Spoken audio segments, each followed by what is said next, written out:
Welkom by dag 15 van die rooi tou, ons pad na die kruis. Rahab hang 'n rooi tou van redding aan die venster. Toe die Israelitiese verspieders by Rahab in die herberg aankom, het sy hulle moedig beskerm en gehuisves. En in dankbaarheid daarvoor het die verspieders toe beloof dat sy en haar familie gespaar sou word, wanneer hulle die stad inval. Mits sy 'n rooi tou uit haar venster hang. Ek lees vir ons vanoggend van Joshua 2 vers 18. Jy moet hierdie rooi tou waarmee jy ons deur die venster gaan laat afsak, aan die venster vasbind, wanneer ons in die land inkom.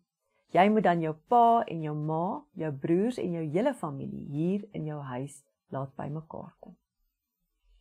Hierdie geloof het vir Rahab oortuig om op te tree, om die rooi tou as 'n simbool van redding te gebruik. Die rooi tou in Rahab se verhaal verwys terug na die bloed van die lammers wat tydens die eerste Pasga in Egipte aan die deurposte gesmeer is, 'n teken van verlossing van die dood. Soos die Israelitiese beskerming gevind het in die bloed aan hulle deurkusyne, vind ons vandag vergifnis, redding en nuwe lewe in die bloed van Jesus, wat vir ons aan die kruis gestort is. Net soos Rahab se huis deur haar geloof, moed en gehoorsaamheid gespaar is, red die bloed van Jesus, die Lam van God, ons vandag van die ewige dood. Die rooi tou was 'n profetiese vooruitskouing van die nuwe verbond wat in Christus vervul sou word. Dit roep ons tot geloof, moed en gehoorsaamheid, wat alles die sleutels tot ware redding is. Hoe kan jy vandag in geloof en gehoorsaamheid op God se uitnodiging reageer? Dalk vra hy jou om op 'n spesifieke manier op te tree, iemand te vergewe of vergifnis te vra, of iemand anders te vertel van sy genade.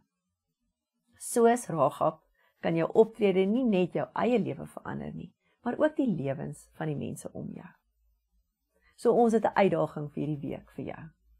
Bind 'n klein rooi lint in hierdie week aan jou sleutelbos, tas of in 'n huis as 'n visuele herinnering aan God se getrouheid en die offer van Jesus.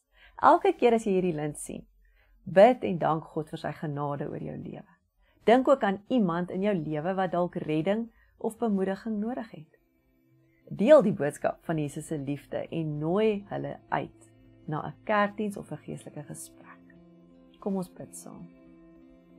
Hemelse Vader, dankie vir u bloed wat my vrymaak en red. Dankie vir die belofte van beskerming en lewe wat ons deur Jesus ontvang.